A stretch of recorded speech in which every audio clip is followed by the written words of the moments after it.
This is the Five Starr Podcast.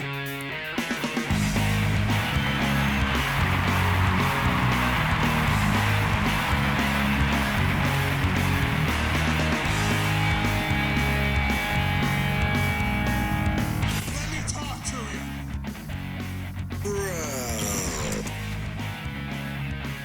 Hi.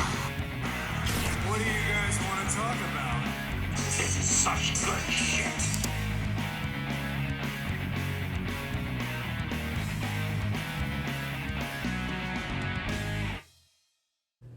Thanks, guys. Back to you. Everything's fine.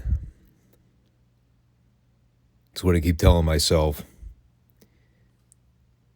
It's what Tony Khan's been telling himself every week for the last 4 years. I just saw an article pop up in my feed the other day. Something about Edge diving off the top of a cage and shattering his tibia. Kind of a bonehead move. But, yeah, that definitely sounds like something Edge would do in 2024. And he's still trying to convince himself that doing dumb stuff is cool and hip. Because after all, the young cats are doing it. And the gymnastics and the tumbling routines always end well in a wrestling ring. Haven't we all learned by now that it's totally safe? No, thankfully the wrestling that we mostly cover on this channel steers clear of all that hot garbage. I mean, you get snippets of it with WWE, but for the most part, the talent actually works smart over there. I said for the most part. There's always exceptions to the rule. But you ain't seeing tumbling routines and backflips on the classic wrestling. That's for sure. Plenty of headlocks, though. For all you simpletons out there that don't like fundamentals. Well, maybe the classic wrestling isn't for you. But too bad, because we're going to talk about it here today. All the usual. And before we get going, as always, make sure you subscribe, comment, like the show if you have not already. We are on YouTube and Rumble every Monday and Friday for new shows and new content. And the last handful of Monday shows have been filled with a lot of everything but the usual. We've had a lot of premium live specials and old school pay-per-view coverage going on. And this weekend is looking a little more tame. Is it tamer or is it more tame? Tamer just sounds weird. I don't think I've ever actually used that word before. It's probably grammatically correct. You know what is not grammatically correct? The majority of these promos we get on Crockett TV. I was trying to look for a seamless transition there, but I failed. Well, we are in for a very, very terse edition of Superstars in the Superstation. I seriously have to wonder why they even bothered airing an episode this week. Especially when the featured segment was the in-ring return of the Mighty Wilbur.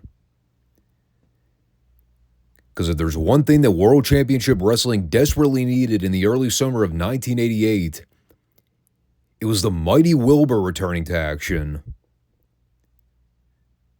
Yeah, that'll turn the ratings around in a heartbeat. So I'll do my best to make the review worthwhile. If there's ever an episode of Crockett TV to be on autopilot mode, it was this one. So we're going to try to break out the improv as much as we can. I did get a good laugh out of the cold open this week. It was very subtle, but just the way they quickly cut the feed before going to the actual studio, it was so perfect. You get Dusty finally confronting Barry Windham on the Sunday syndicated show. You know, Barry's already in the middle of a Heat promo, calling out all the locker room baby faces. So Dusty gets in the ring. He tells Barry to look at him in the eye and call himself a man. And the last visual you see before they cut away, it is Dusty sucker punching J.J. Dillon in the face. J.J. goes flying off camera and takes this massive bump. And Barry Windham hardly even budges. He just slowly turns his head to observe JJ's alleged dead body. That was the only movement you saw from Barry after seeing his manager get dropped like a sandbag. He just goes, Well, that looked quite unpleasant. I watched it back like 5 times in a row. So as we go to the studio for the week, their first interview was conducted with Kevin Sullivan, as Tony Schiavone set it up by casually going, this man right here, he recently walked away with Precious.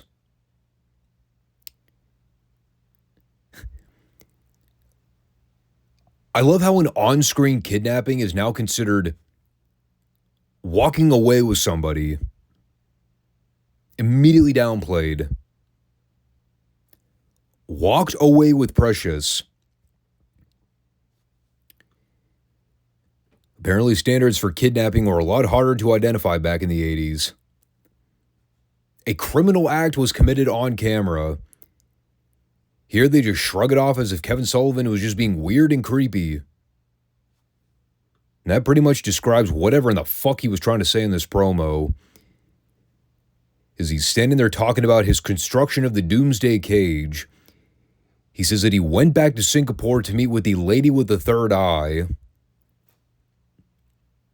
Something about eating monkey brains.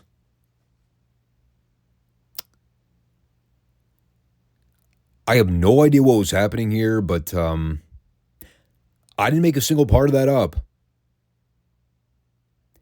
And then to make things even hokier, there's already been 3 straight minutes of nothing but unintentional comedy. After Sullivan says that he's going to trap all of the rats in his Doomsday Cage and rip their heads off, David Crockett just casually goes, well then, Kevin Sullivan, everybody. What a jokester that game's master is, am I right? Talking about killing rats and breaking their skulls inside cages. He must be a real fun guy to hang around at parties. And then we go to the ring for the Fantastics versus Joe Cruz and Larry Stevens. After hearing Sullivan talk about monkey brains, rat collecting, and ladies with 3 eyes. No, now it's just back to the ring for more casual pro wrestling. And I believe it was during this match where I counted 37 consecutive Irish whip spots from Rogers and Fulton. I'm not kidding you. Every other move they did in this match was an Irish whip.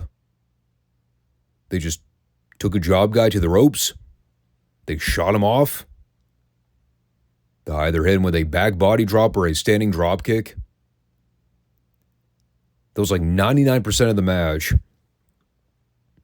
There was also a great spot where Bobby Fulton teased he was going to stomp Larry Stevens in the dick with his foot. But then he just stopped and let go. It was a completely random spot that had no reason to exist. So I had to bring it up. But they won with a rocket launcher. And then we get a very obscure post-match promo and angle. You got the Fantastics at ringside doing the interview with David Crockett, talking about how loopy and crazy JC is, talking about how he's never been the same since the day the Fantastics came to Norfolk and beat the Midnights in a non-title match. And the icing on the cake was the night they actually beat the Midnights to win the U.S. tag straps. But now Bobby and Tommy have a solution. In order to show how much of a whack job Jim Cornette is, they've all had matches across the country, and JC's been a thorn in their side throughout every single one of them. So now they want to put JC in a legitimate straitjacket. So that, of course, brings out Corny to try to justify that he's crazy like a fox, but he ain't putting himself in any situation where he could potentially be tied up inside a straitjacket. At which point, completely at random, with no build, he then goes off into an anti-company tirade. He says this promotion is a joke. The only reason people watch is because the Midnights are a part of it, and how this company would go to hell in a handbasket if the Midnights just left the company and never came back. So Corny essentially says, we're leaving. We're getting off this crummy TV show. We're never coming back. And we'll see how long it takes before Jim Crockett is running reruns of Mighty Mouse, because the ratings will tank into oblivion without the Midnights present. Again, I am not making any of this shit up. This is actual stuff that happened on television. I think the Midnight Express just quit. They quote-unquote left the promotion with 0 weeks build because Cornette was pissed off that he could potentially be locked inside a straitjacket. So he is now boycotting and leaving the promotion.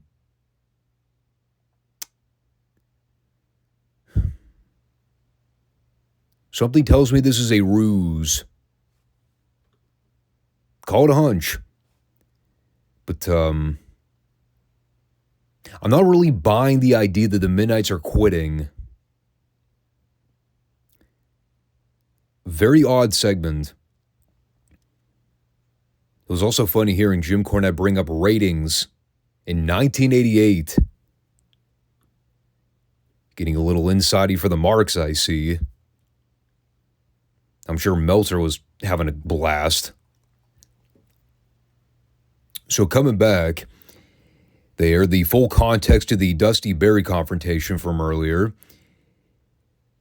And now I think I see why Barry was so unruffled after Dusty sucker punched JJ. It's because Tully Arn and Flair were right there to charge in the ring and attack Dusty from behind. And so we get the Horseman beat down on Dusty.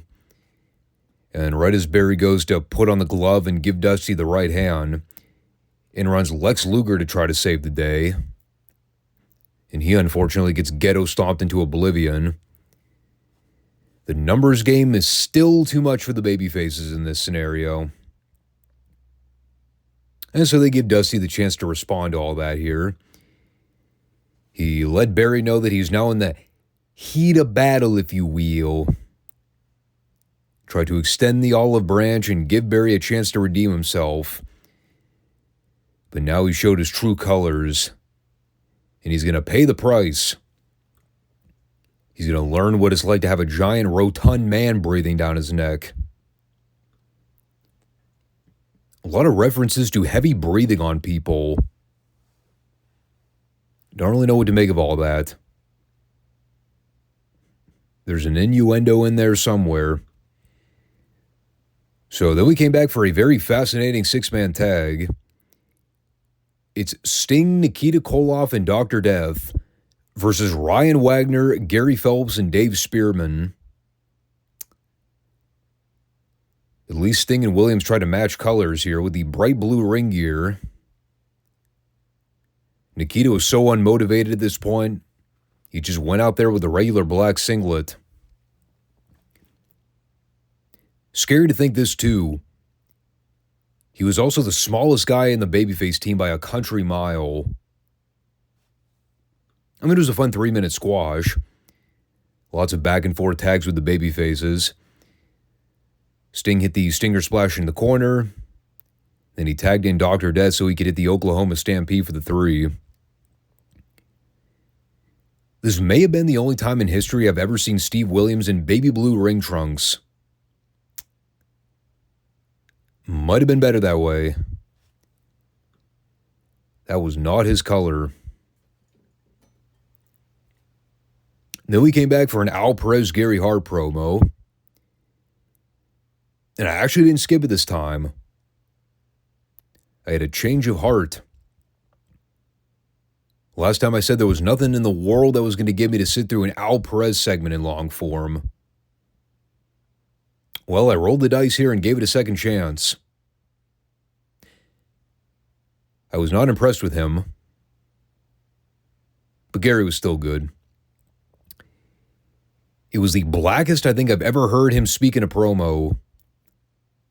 He basically called Nikita soft, saying that he used to be impressive when he was barreling through jabronis and kicking ass, and he wants Nikita to accept a match with Al, and he'll even tie one arm behind his back to make the match happen.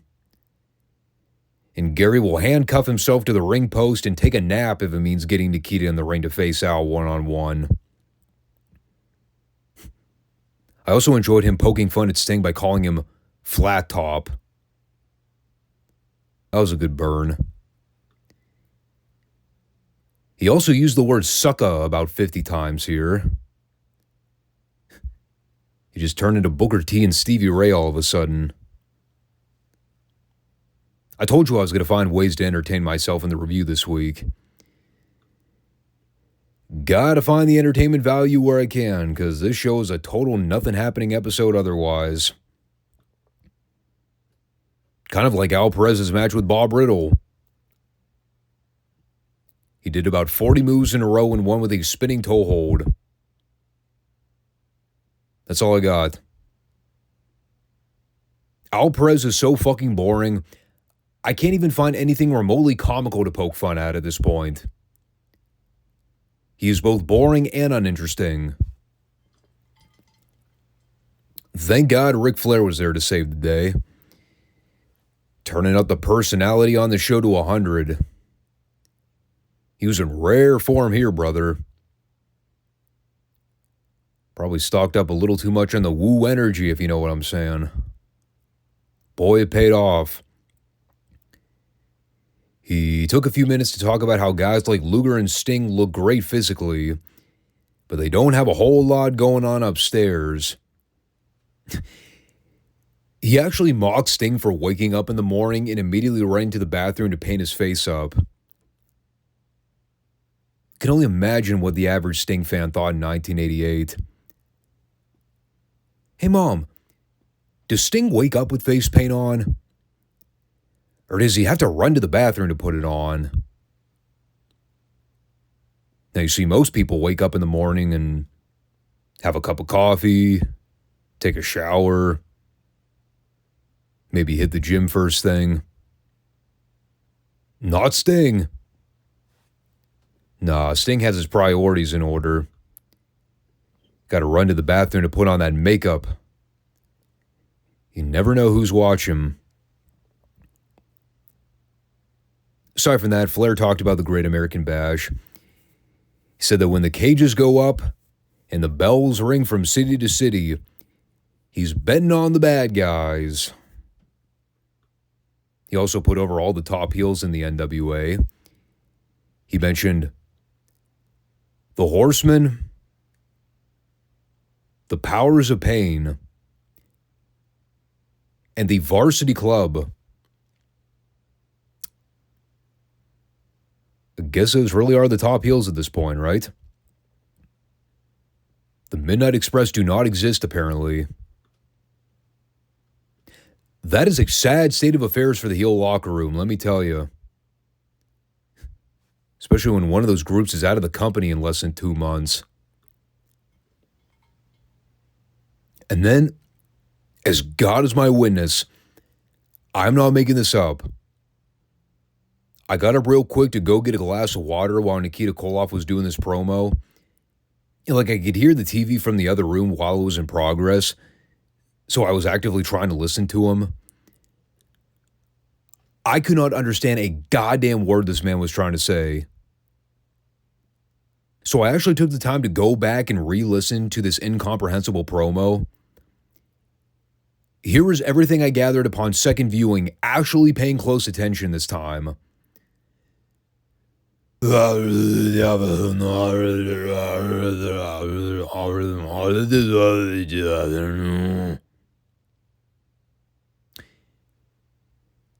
believe the only thing I can make out was him mentioning something about Gary Hart. Aside from that, no fucking clue what he said. And then Arn wrestled Keith Steinborn. It went 15 seconds. Arn planted Keith with a DDT and pinned him. And then we had all the horsemen out of the booth for a promo. Tully and Barry were sporting their golfing polos. At least you could see their biceps, and they weren't oversized dad polos. God, those are the worst. They just kind of took a few minutes to plug all the live events and big matches coming up. Tully and Arn are defending the World Tag Titles in Miami in a week. I think they said against Dusty and Sting. And then Tully mentioned the barbed wire match with Dusty in Houston. And then Arn did a fire-up promo on the Bash Tour, promising that reputations and careers will be on the line. Titles may change hands in that 45-day window, but when all is said and done, the Horsemen will still be a unit because they fight side by side no matter what the cause is. They're a real brotherhood.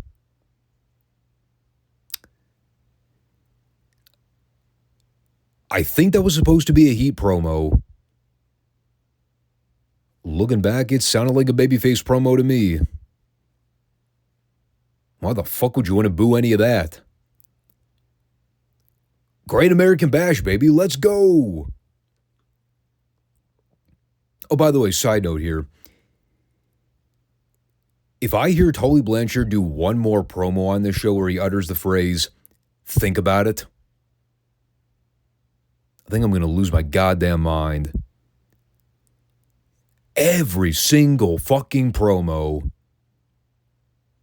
Think about it. It's almost as bad as when Eric Young would do those promos in TNA years ago where every other phrase would be, look it. Wanted to shove ice picks into my ears after it was over. But then we had the big showdown for the week.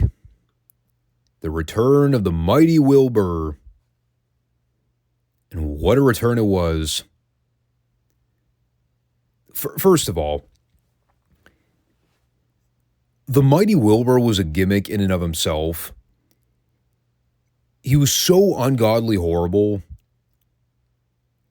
But at the same time, you can't help but love him. The friendly, giant-type personality. Such a lovable guy. But he was so out to lunch. It just made you wince every time you saw him on camera. Couldn't cut a promo to save his life. So ungodly awkward on camera. Like, he may be worse than Tony Khan. And that's saying something. He legitimately could not figure out which camera he was supposed to look at for this interview. He waved to all his friends and family watching at home, said that he and Ron Garvin were about to become the World Tag Team Champions. I laughed. And then we went to the ring for this match. And again, at this point, it's a complete rib. These fucking NWA job guys, dude. It is Ron Garvin in the Mighty Wilbur versus Robbie Allman and Dan Grandy. Dan Grandy. I can't. Like, Garvin and Wilbur are like the perfect oddball pairing because their personalities are polar opposites. Like, everything Wilbur does is slow, plotty mind game stuff. And then there's Ron Garvin that just gets in there and starts beating the shit out of people like it's nobody's business. Doing all the signature spots. He's in there working over Allman for a while in sugar holds. People are going nuts. It was during this point in the match where I realized This guy was a former NWA World Heavyweight Champion less than 6 months ago. Ron Garvin. Look at him now. I hesitate to even call him a guy. He is a complete blimp on the radar here in 1988. Nobody gives a fuck about this guy. Think about that for a second. This guy main evented Starrcade 87 for the world title with Ric fucking Flair. Here he is. Less than a year later, he's in a mid-card tag team with the Mighty Wilbur. So again, he's in there just beating up job guys. It's all the usual Ron Garvin stuff you'd expect. And then at the very end, he tags in Wilbur so he can hit the running splash for the 3 count. The problem was that Wilbur was so out of shape he couldn't physically get up in the air. So he just kind of fell on top of Allman like a falling tree stump. I have no idea how long this pairing lasts for, but I can't imagine it's for too long. I mean, the fact that Ron Garvin's about to turn heel and fuck over Dusty pretty soon, that should give you an indication of how short-lived this tag team was. And by the end of the summer, he's completely gone from the company. I forgot how quickly that's coming up, too. Yeah, things were really messy around this period in 88. Even though they're about to do banner business over the next couple months throughout this Bash tour, creatively, they're about to enter a major lull period. They got one big thing happening at the top of the card with Barry Windham. Everything else is just shit that exists on the card. And they're about to book an all-time horrific doomsday cage match with a varsity club and a bunch of baby faces. You know, the Powers of Pain are like a month or 2 away from just walking out of the company. Ron Garvin, same deal. By September, Tully's out. Dusty's going to get fired in January of 89 and get kicked off the booking committee. You know, it's not all doom and gloom, to be fair, but, you know, this show really put into perspective just how little is actually happening right now. They got a lot of names, but it is a total hodgepodge in terms of the programming from week to week. You know, Ric Flair is just a guy right now. We're still a ways from him feuding with Ricky Steamboat. The way they kind of freshen up the main event title picture. Like, I know Luger's eventually going to get the world title opportunity later in the year, but I mean, we all remember how that ends up. So much of 1988 is very eye-opening when you realize all the bad stuff that's happening behind the scenes. You know, some of it reflects on the TV show, especially when you look at the month-to-month booking, though. That's the one thing about 88 that really kind of puts everything into perspective. There's no consistency. It's just all over the map, dude. And it just keeps getting worse and worse as the months go by.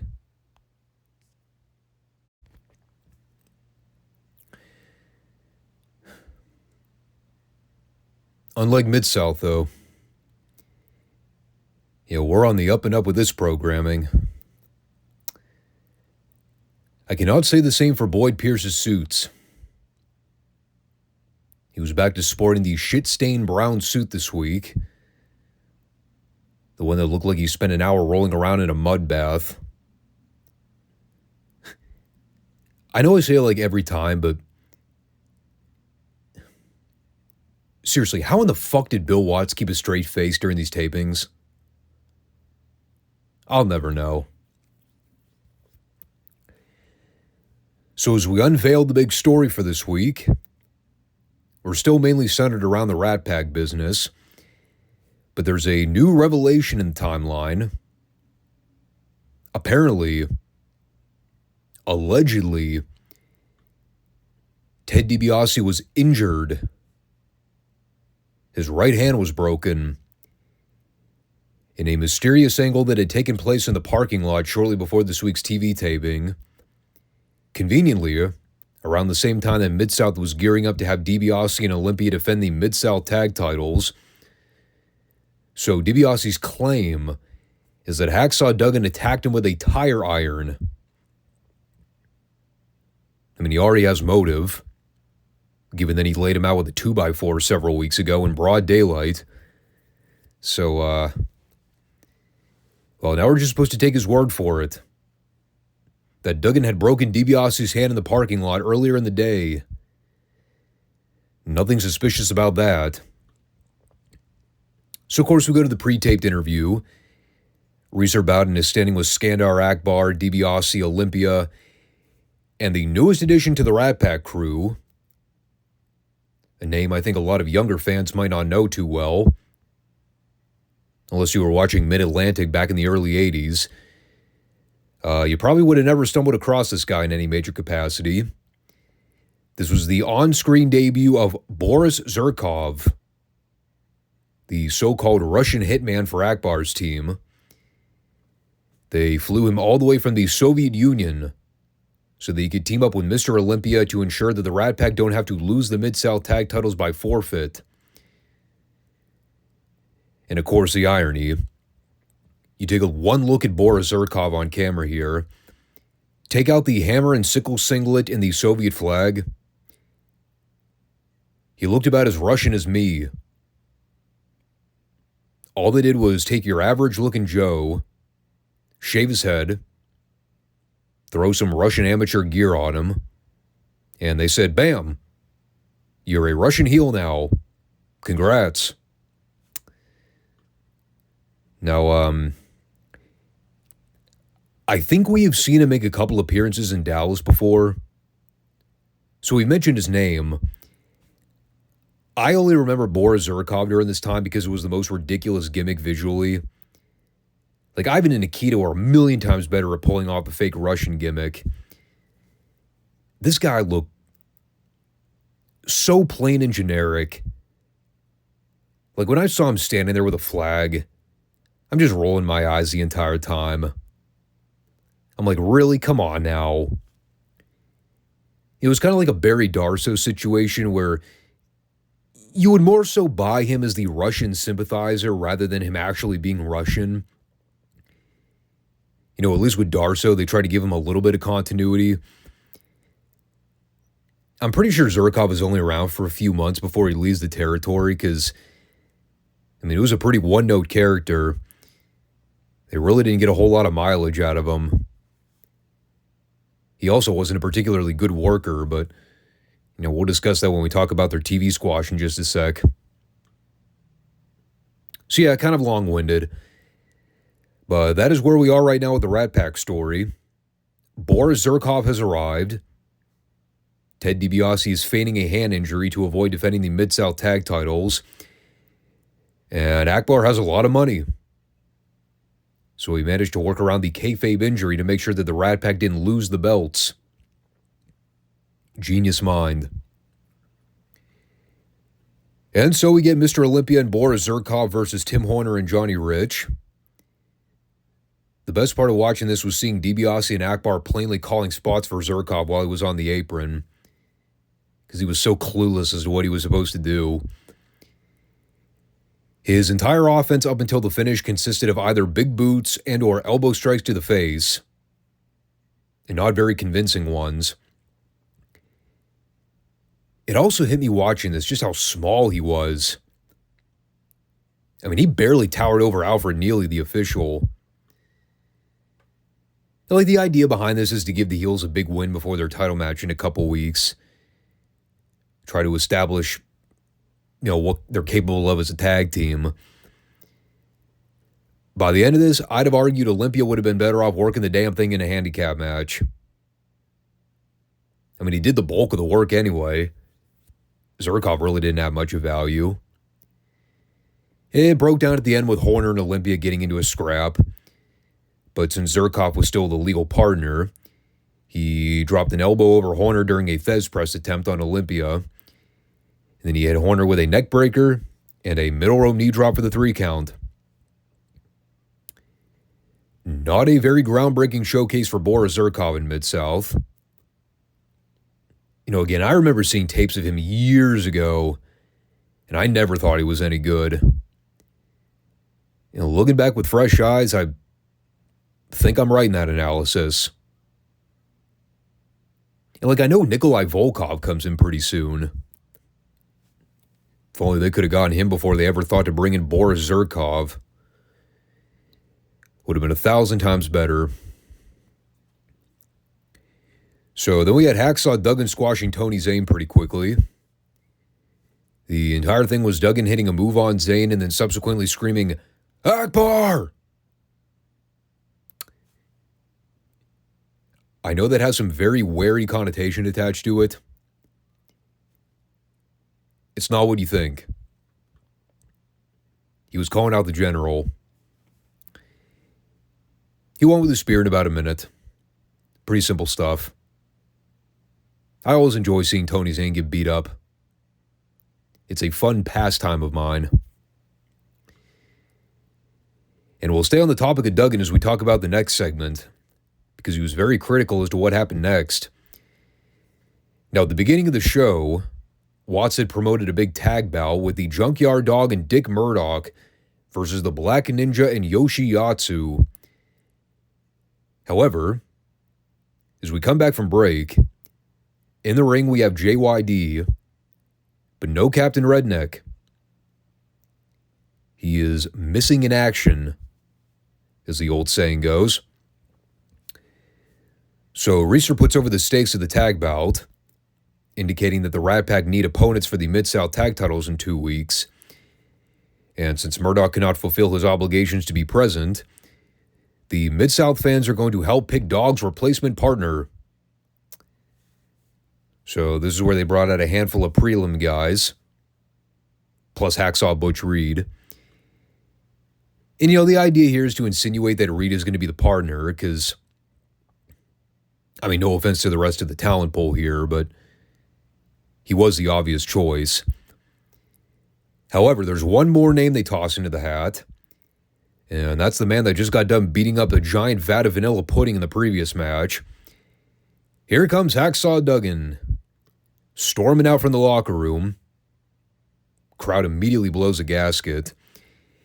And just like that, the fans have totally thrown poor Hacksaw Reed under the bus. They want Duggan and Dog. That's the dream team right there. So the match proceeds as scheduled.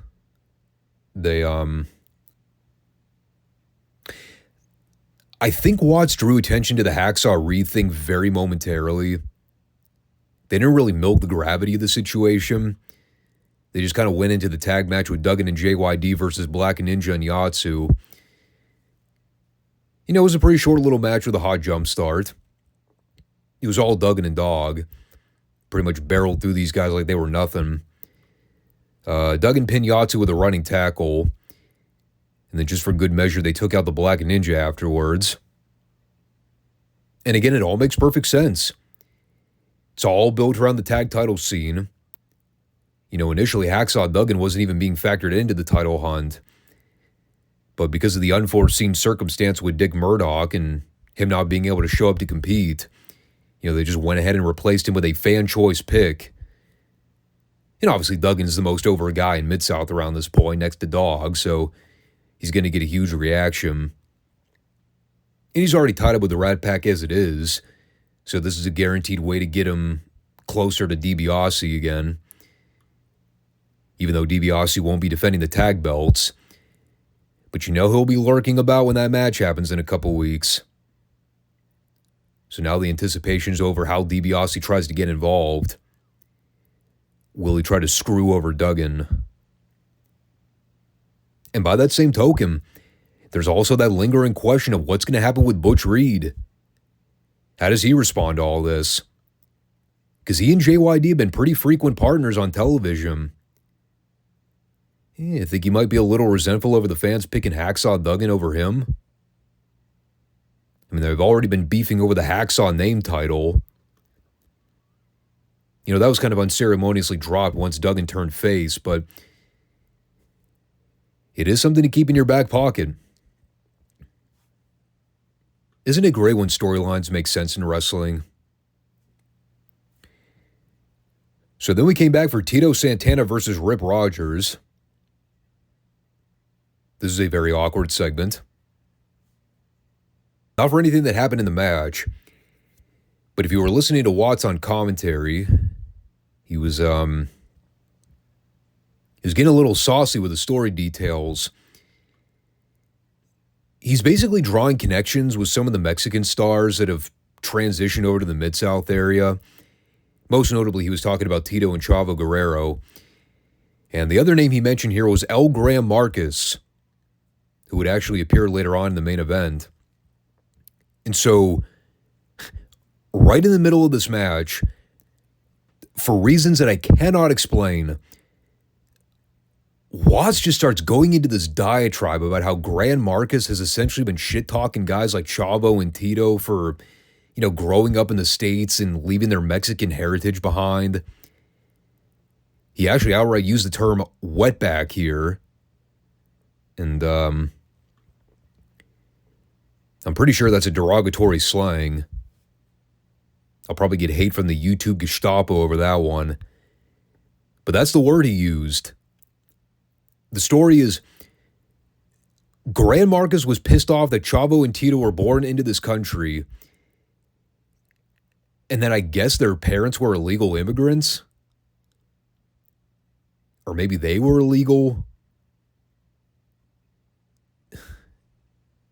To be honest, I have no idea what the context for any of this was. You know, whether or not Marcus was just saying that to generate heat. Like, unless you were watching any of the major Mexican operations during this time, how in the fuck would you even know what Bill Watts is talking about?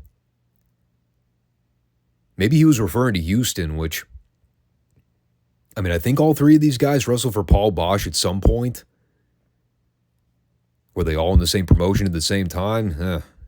That I don't know about. But it was just a weird portion in the show. Also, Watts could literally just justify that Gran Marcus was a heel, and that I guess Chavo and Tito were baby faces. Meanwhile, there's a professional wrestling match going on in the ring. But Tito looked fantastic here. I mean, he was always a hell of an athlete. You know, most of the stuff I've ever seen from him kind of goes back to the WWF run. It's another market where Vince mainly built his core ring style around the bigger, heavier set guys. You know, we often call it the bodybuilder look.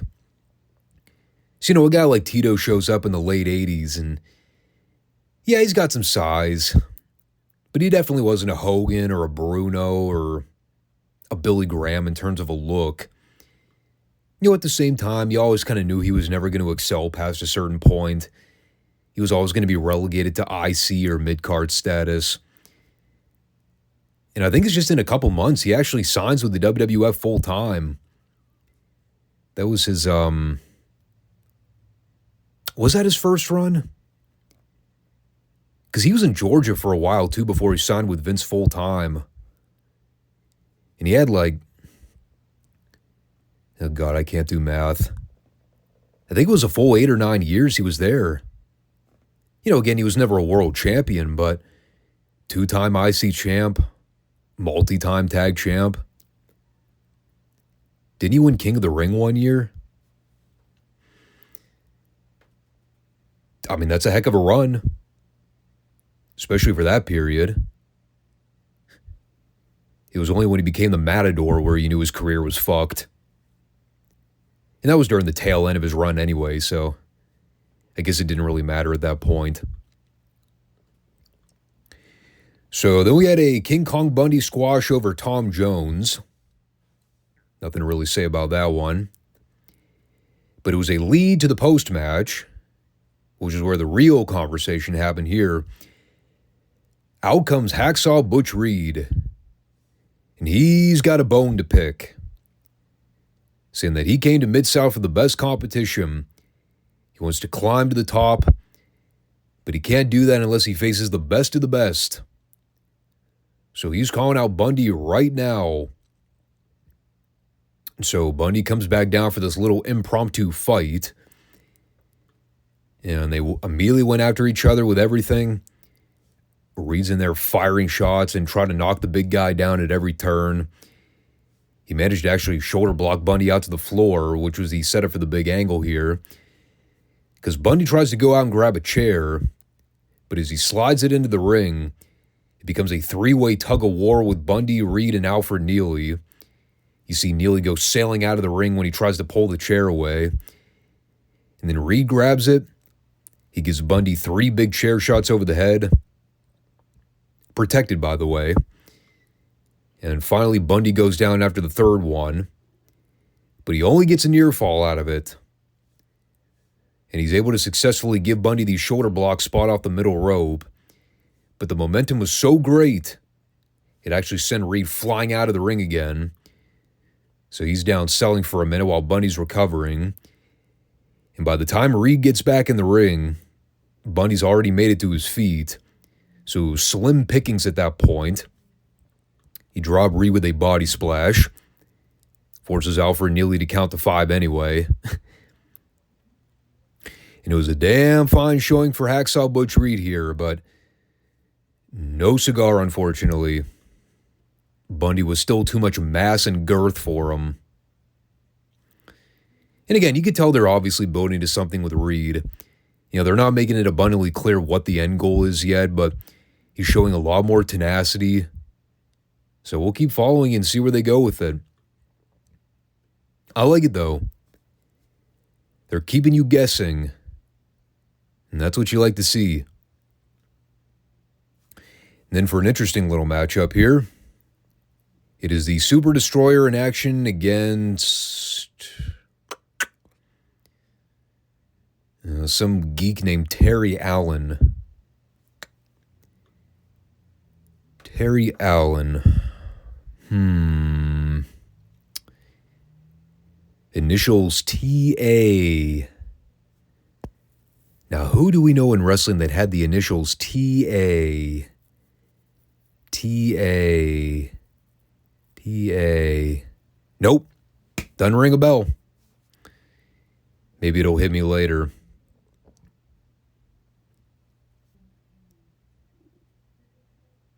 He was a good-looking dude, though. One might have argued he had the superstar look. Boogers and promoters, keep your eyes peeled. This Terry Allen might have something. And in fact, Bill Watts set up the story here that Dusty Rhodes was the one that actually called Grizzly Smith from Florida, said he needs to book Mr. Allen in a match because he's got a lot of potential that needs to be recognized. The gears are turning.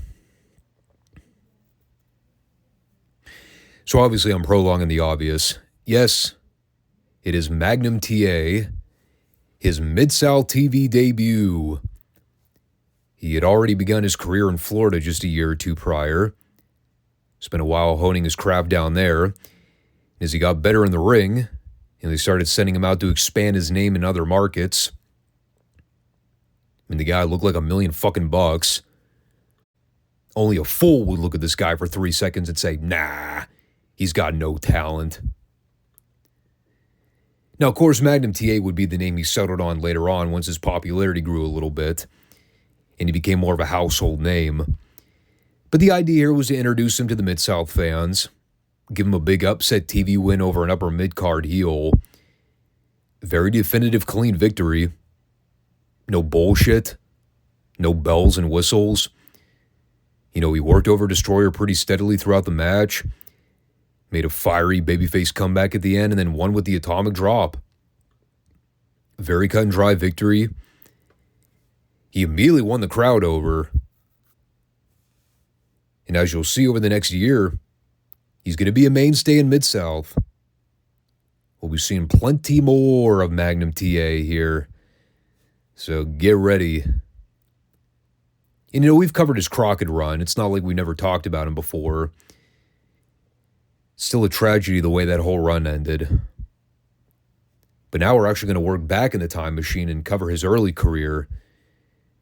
Try to relive some of the triumphant good moments. And I'm very much looking forward to it. I was a big Magnum TA fan, so this will be fun to go back in the library and revisit it. And then we had El Gran Marcus and Art Cruz in the final match. Dismissing everything I talked about Marcus already in the show, it was probably the low point. Not just because we had already seen so much great stuff prior. There just really wasn't a whole lot to say about it overall. Short little squash win. Sold a bit for Cruz. Fired up and hit him with a fireman's carry drop and a few elbow drops for the pin. Watts kind of uses as the recap segment to go over everything else we had already seen, so you could tell he was kind of mentally tapped out. But what a heck of a show overall. A lot of great on-screen material this week. Awesome development with the Rat Pack Hacksaw Duggan timeline. Cool seeing JYD and Duggan get a shot for the tag titles in a couple weeks. Some big debuts happening too.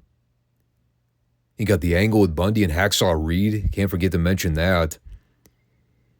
Yeah, they were really firing on all cylinders this go-around. Definitely a show you need to go out of your way to watch for historical purposes. And it was a shorter show, too. I think runtime overall was like 39 minutes, which is kind of unusual. A lot of these shows run anywhere between 44 and 46. But they packed a lot of action in there. And see, that's the thing I always love about Midsouth programming. They keep everything moving. There's no downtime. At the same time, they're never throwing so much shit at you at once where you can't keep track of what's going on. It's the perfect balance. And sometimes you have the shows that are heavy on the squashes and nothing else. But this was an episode where they kind of juggled a lot. The matches, the promos, the angles. It was all there. But it was never overwhelming. So thumbs up for this week's episode. Let me really anticipating to see where they take all this next. Episodic wrestling television done correctly. Take note, Tony Khan. Mr. Booker of the Year.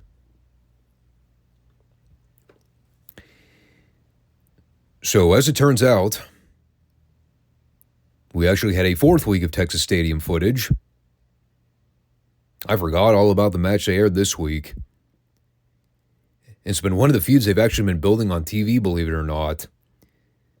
And, there's actually a bit of a backstory to how this went down. If you've been following the reviews, Hercules Hernandez had been doing some angles with Gino Hernandez and Chris Adams, and they've been promoting a special challenge tag match that Gino and Chris laid out. And you might remember, they shot that vignette with Sunshine a few weeks ago where she reintroduced the great Kabuki to Dallas after he'd been away for a while. He was scheduled to be the partner of Hercules Hernandez for this Parade of Champions event, because Sunshine had been insinuating that the playing field was getting a little bit too challenging for Hercules to manage by himself. So he needed some backup reinforcement. Well, plans change.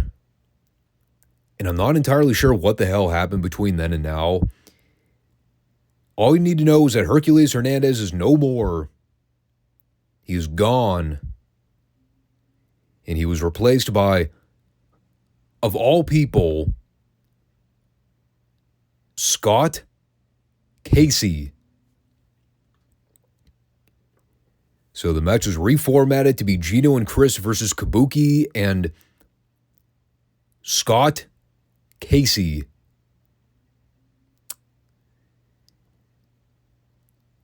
As you can clearly tell, one of these names is not like the others. I don't remember the backstory of what happened with Hercules. I know it was right around the time he had already partially debuted for the WWF. And I can't remember if he already signed the contract full time, but But yeah, like as quickly as Hercules made his debut for Dallas, it was not less than 3 or 4 months ago he just showed up. Poof. Gone. Out of here. And in a state of sheer panic, they all put their heads together and said, "Quick! We need a replacement partner for the great Kabuki. Who is standing closest to where I am at this very moment? Scott Casey, come on down. You're on the card, pal." I'm sure he was stoked. And then keep in mind, this is prior to Gino and Chris having to work that 12-man tag team marathon later on.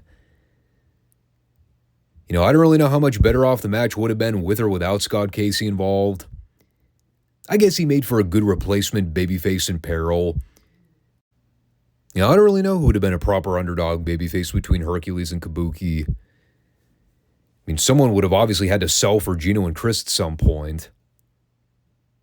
Maybe Kabuki would have been more believable in the vulnerable state. You know, regardless, it's a perfectly fine prelim tag match. Up until the completely fucked up finish. They actually traded heat spots between Casey and Kabuki. You know, Kabuki got the first hot tag, but then Gino and Chris were there to kind of shut him down pretty quickly.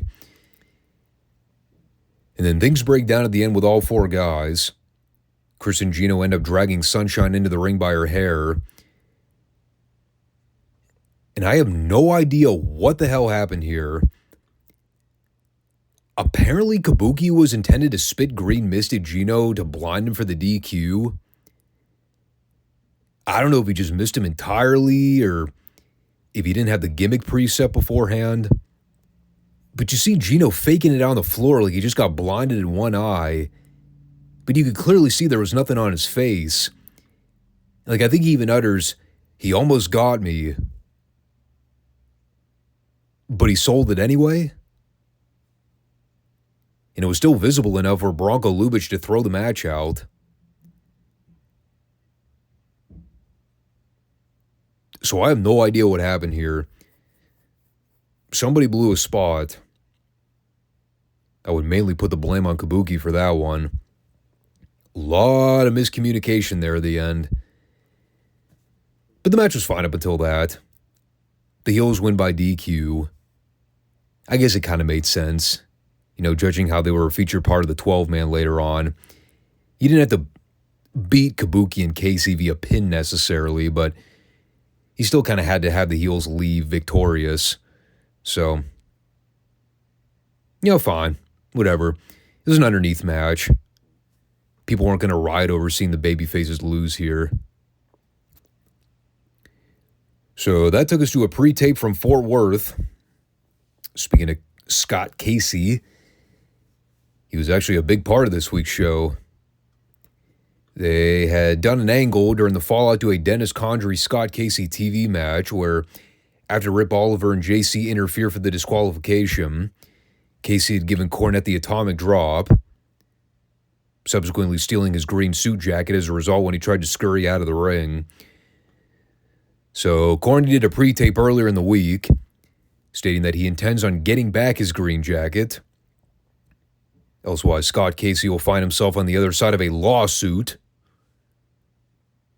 Most notably, a jail cell, which is where he belongs.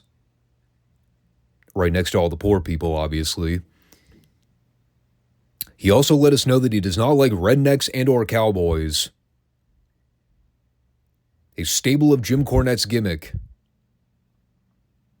And partial reality if you listen to his podcasts. If you are a Trump and or gun lover, do not cross paths with Jim Cornette in your leisure time. It will not be a pleasant conversation. In bigger, more important news, though, Cornette wants to clear up the air over the controversy surrounding the American tag titles. He's actually not angry about the reverse decision, because his lawyers are currently looking over the footage right now. And the proof is in the pudding. Everybody clearly saw that the Midnights got gypped. And when all is said and done, The Midnights are going to have their tag belts back. Scott Casey will be going to jail. And Mama Cornette will be proud that the Midnights finally solidified themselves as the greatest tag team of all time. I just like how he casually throws in the comment about Casey being imprisoned. He's really hoping that justice system pulls through. So back at the Sportatorium, we had the Midnights in action against Skip Young and Mike Bond. Sweet Brown Sugar is also back in Dallas. He's poked his head in and out of the territory in the last year or so. I remember he was doing something with the PYTs when they were still in the area. I don't ever recall getting a payoff to that storyline. Probably because there wasn't much of a payoff to anything involving the PYTs. I mean, all in all, it's a basic enhancement match for Bobby and Dennis. But it's a fun TV match. As usual, Bobby goes in there and bumps his ass off for the baby faces. Tries to make them look good. You know, and everything with the Midnights matches, it's all about keeping the pace steady and not allowing for any downtime. You know, keep the fans hot from start to finish. At some point during the heat here, you know, Bill Mercer was just casually talking about how Pittsburgh had recently started carrying Dallas television as part of the major cable packages. It was very random, but it was kind of cool. So if you were a Pittsburgh relative in 1985, you were probably able to catch world-class programming. I forget what station he said. I think he said Channel 22. Are they still an affiliate of the CW? God, I haven't watched cable television in years. I still don't really know how cable packages work. So after the heels took turns working over Bond and Young, they both give Bond the high-low finish. Then Dennis tagged in and dropped a double foot stomp over Bond's midsection for the 3 count. We were also informed Jim Cornette wants back his green suit. I'll bet. And then after that, we had Scott Casey and Kelly Kiniski. If I told you up front how little of a desire I had to see Scott Casey wrestle Kelly Kiniski for almost 10 goddamn minutes, let me assure you, it was a big old goose egg. I was actually trying to think of more exciting things in life than watching Kelly Kiniski wrestle. Among those things, I thought of paint drying in the parking lot, watching candles slowly burn, counting tiles in the ceiling. You know, simple pastime stuff. I had absolutely nothing to say about it. Kelly Kiniski sucks. He's one of the all-time most boring, uninspiring pro wrestlers of all time. Casey won by DQ after Beautiful Bobby and Jim Cornette hit the ring. And as the heels try to recapture the stolen green suit jacket from Casey, Casey went full-blown Power Ranger mode and took out all the heels in a matter of seconds by himself. And then as Dennis Condrey ran down to try to help his boys out, the Great Kabuki emptied out from the locker room to help Casey. At least that was good attention to detail. I still don't really understand the chemistry between Kabuki and Casey. Like, all of a sudden, Sunshine is best friends with Scott Casey. Like, they didn't even try to address the situation with Hercules.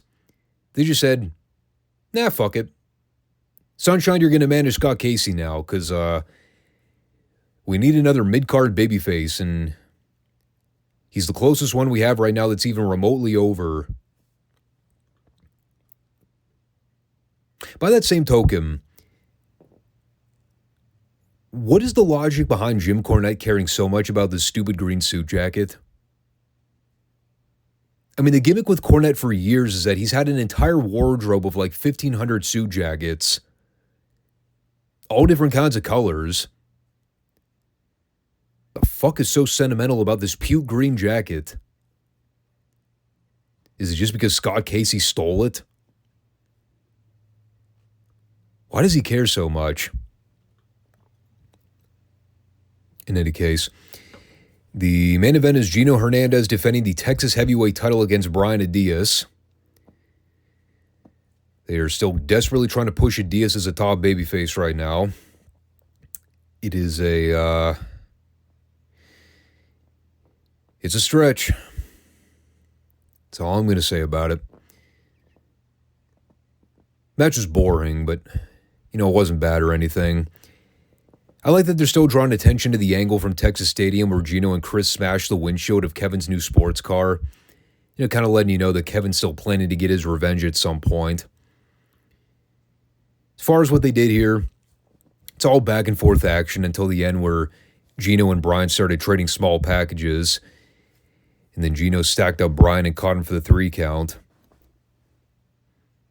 I'll also go ahead and spare you the "I completely forgot Gino was still the Texas Heavyweight Champ" monologue. God, at this point, I'll need a fucking Rosetta Stone to trace back the history of these world-class belts. Don't even ask me who the previous champ was before Gino won that belt. I have no clue. And I'm not going to do my research to find out. I barely even remember the Fantastics just won the American Tag Titles. And that was a big deal at Texas Stadium. Obviously we're in a post-Parade of Champions mode right now. New set of tapings, and they're touching on a few story details from the event, but they've kind of moved on to the summer period now. Got some new story direction going on with the Midnights and Scott Casey. So, we'll see what they do. It's kind of weird how, of all people on the roster, Scott Casey is the one getting so much focal attention right now. It was weird, too, seeing a Dallas episode with virtually no mention or sighting of the Von Erichs. Can't even remember the last time that happened. Normally you at least would see them in like a pre-taped interview or something. Kevin, Mike, and Kerry, all completely absent from the show. Total afterthought.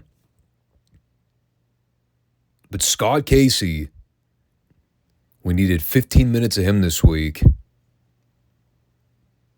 They better not turn this guy into the next Kelly Kiniski, or I just get sick of seeing him on my TV because they try to force him down my throat nonstop every week. Oh, just you watch. Guaranteed Scott Casey's going to have the go-away heat with me before not too long. But, yeah. Just wrapping up this edition here, and boy, howdy, it'd be nice to try to get these shows uploaded on Friday. Well, I get them uploaded on Friday, but it's way later in the afternoon. And I think that's going to be another case this week, so stay posted on the channel for that. And I will catch you guys Monday when things kind of return to normalcy a little bit.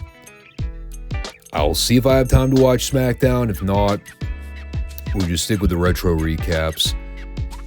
But, yeah. Thanks for watching, everybody, and take care. Peace out.